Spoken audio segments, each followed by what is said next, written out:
Sa wakas, Korte Suprema umaksyon na BBM wala ng takas, FPRRD arrest illegal, pinaiimbestigahan. Ayan, syempre itong balita ating matutunghayan ngayon ay nagmula kay Showbiz Hot Topic. At syempre ito po ang inyong lingkod na si BT na magbibigay ng reaksyon at komento dito sa video na ating matutunghayan ngayon. At huwag na natin pagtagalin at sabay-sabay na nating panoorin ang laman ng video na hatid sa atin ni Showbiz Hot Topic at bibigyan natin ng reaksyon ng balitang ito. Pasok! National sovereignty natin sa bansang ito sa ginawa nitong si Bongbong Marcos o itong si Marcos administration. Ayan, syempre bago natin simulan ng video ito, nais ko nga pala magbigay ng credits dito sa boses at video na matutunghayan natin ngayon at bibigyan ng reaksyon. Walang iba kundi si Don Mar TV. Syempre huwag niyong kalimutang suportahan ang channel ni Don Mar TV, mga katunay. Pakibisita po yan at huwag niyong kalimutang mag-subscribe at mag-follow para maging updated po kayo sa mga vlogs, reactions at sa mga balita na hinahatid sa atin ni Sir Don Mar TV. Ayan, ipagpatuloy natin. Na nagva-violate raw ito sa ating constitution nung sinurrender itong si former President Duterte doon sa ICC. Okay? Pag-usapan natin yan kasi po ang magaling po na anak ni Attorney Panelo, no, ay nagsalita na po patungkol dito. Okay? Mamaya pag-usapan natin yan kasi po delikado itong si Bongbong Marcos in the future, ha. Baka ito yung isa sa mga dahilan na pwedeng ma-impeach itong si Bongbong Marcos o kaya ay pagkatapos ng kanyang termino sa pagka-presidente ay pwede siyang makulong sa ginawa niya kay Tatay Digong. Okay? At ito pa, ano pa bang pag-usapan natin? Panoorin po natin mismo itong interview nitong si Auntie Claire Castro, no? Na sablay-sablay po ang kanyang pagtanggol dito kay Bongbong Marcos. Alamin mamaya kung ano itong mga pinagsasabi ni Auntie Claire, okay? Na nakakatawa. Bago tayo magpatuloy mga kachika, kung bago ka pa sa channel na to, ay dapat lang na mag-subscribe ka na at pakiclick na din ang notification bell para mas maging updated ka pa lalo sa lahat pa ng nangyayari sa ating bansang Pilipinas. Subscribe na! At yun na nga mga kachika. So punta tayo dito sa third topic natin, no? Na patungkol po ito sa national sovereignty ng Pilipinas. May nilabag ba si Bongbong Marcos? Itong administrasyong Marcos doon sa pagpahuli ni former President Duterte sa mga dayuhan ditong ICC na ito. Sinurrender nila si Duterte, ang isang head of state, di ba? Sabi ng isang attorney, nag-violate po sa konstitusyon itong si BBM. Okay? Ito po yung buong balita, okay? Binalita ito ng Billionario News Channel. Ang caption is to cover their treason. Oh, di ba? May cover pa sa treason itong bangag na ito, eh. Lawyer Paulo Panelo said a memorandum filed by Veronica Kitty Duterte has asked the Supreme Court to intervene in what he described as an unlawful arrest. So meaning to say, yung ginawa nila kay Duterte, na hinayaan nilang, hinatid pa nila doon sa ICC, unlawful arrest yun. Okay? Meaning to say, hindi dumaan sa tamang proseso. Totoo yan. Hindi naman talaga dumaan sa tamang proseso yung pagkakadala kay PRRD sa ICC. Ang dami nilang nilabag dyan. No? Pinagpipilitan lang talaga nila sa mga sarili nila na wala silang nilalabag. Diba? Unang-una dyan, lagi nating isinasampal sa kanila na wala ng jurisdiction dito ang ICC sa Pilipinas. No?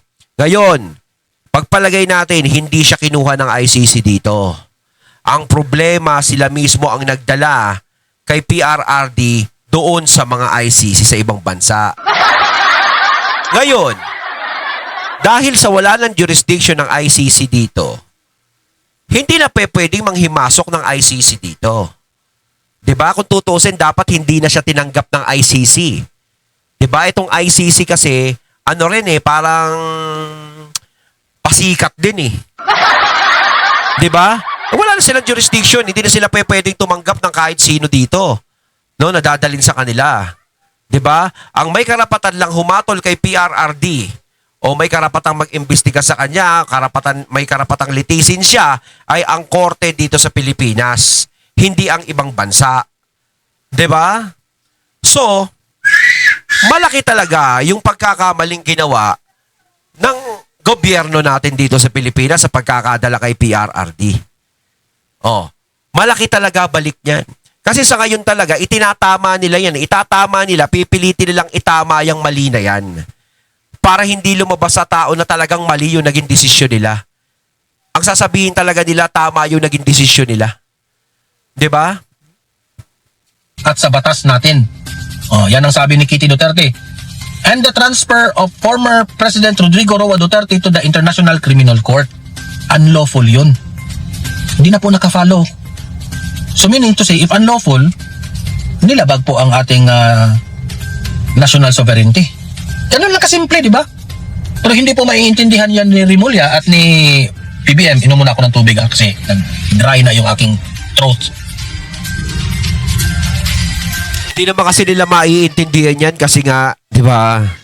Kung ano yung gusto nilang kung ano na yung gusto nilang paniwalaan ngayon, yun ang paniniwalaan nila, yung mga sarili nila. Kasi kung talaga susundin talaga nila yung batas, susundin talaga nila yung kalakaran, ang laki talaga ng mali.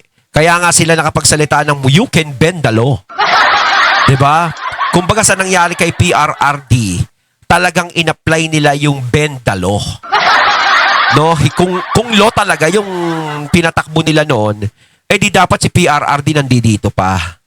Kasi nga siyempre, kung si PRRD lilitisin dito sa Pilipinas, alam naman natin yan, pinag-uusapan natin dito yan. Kung lilitisin siya dito sa Pilipinas, 101% si PRRD maaabsuelto. 'Di ba? Kasi kung tutusin, wala namang mali sa ginawa ni PRRD. 'Di ba? Kung tutuusin, mas marami pang natulungang Pilipino yun. Naging patag tayo sa kalsada. Nawalan tayo ng pangamba sa mga sarili natin. Ngayon, nakikita nyo naman, ang kriminalidad ngayon sa Pilipinas, kabilaan. Sinasabi nila na walang krimen daw sa Pilipinas na nangyayari, konti. Kita nyo naman ngayon, ang mga kriminal, harap-harapan ng tumitira. 'Di ba? Wala nang takot sa harapan ng mga tao. Wala nang takot sa harapan ng CCTV. Gaya nito, kamakailan lang. Nakita naman natin. Yung tindera ng gulay, yung babae, nagla-live. Habang nagla-live siya, nagtitinda siya ng gulay. Nagla-live siya, nagtatrabaho siya ng maayos. Naka-live siya. Doon mismo, binaril siya.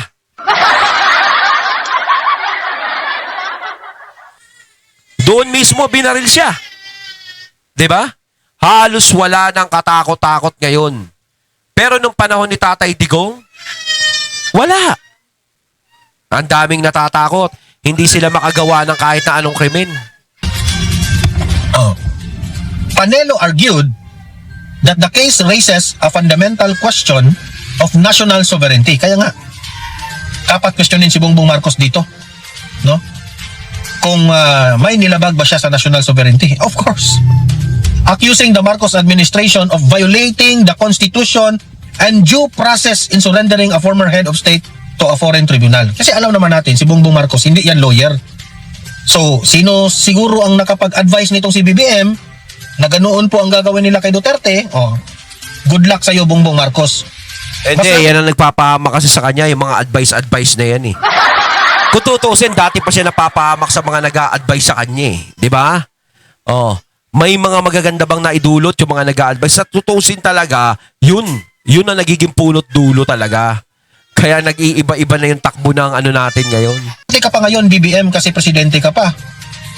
Kasi po, marami ka pa pong kaso nakabinbin. Kapag hindi ka na presidente, good luck sa'yo, BBM. Maraming kasong ma-file sa'yo. Yun kasi ang iniisip nila ngayon eh. Ang iniisip kasi nila yung ngayon, hindi yung future. Hindi sila nag-iisip ng future. Ang iniisip talaga nila yung ngayon lang. Kung ano yung napapakinabangan nila ngayon lang. 'Di ba? Parang ganito lang yan. Halimbawa, i-sample natin. Meron kang pera ngayon. Siyempre, iisipin mo, may trabaho naman ako. Hindi ako mauubusan ng pera. Diba? Hindi ako mauubusan ng pera. May trabaho ko eh. Paano? Kung mawala ka ng trabaho. Diba? Parang ganon. Parang ganon yun. Wala kang inipon. So, sa future, wala na. Wala nang mangyayari sa'yo. Ganun yan. Ang iniisip nila yung ngayon lang. Hindi nila iniisip yung future. 'Di ba? Ibig sabihin, yung panunungkulan nila ngayon, eto kami, naghahari kami ngayon eh. Eto kami. Kami ang untouchable, parang ganun, touchable pa rin, parang tawag doon. Oh. Wala kaming pakialam, parang wala kaming pakialam sa mga susunod.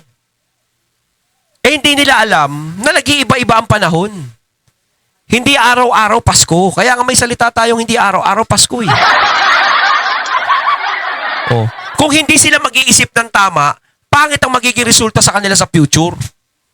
Pero kung ngayon iniisip na nila kung ano yung dapat nilang gawing tama, maganda yung magiging resulta sa kanila sa future.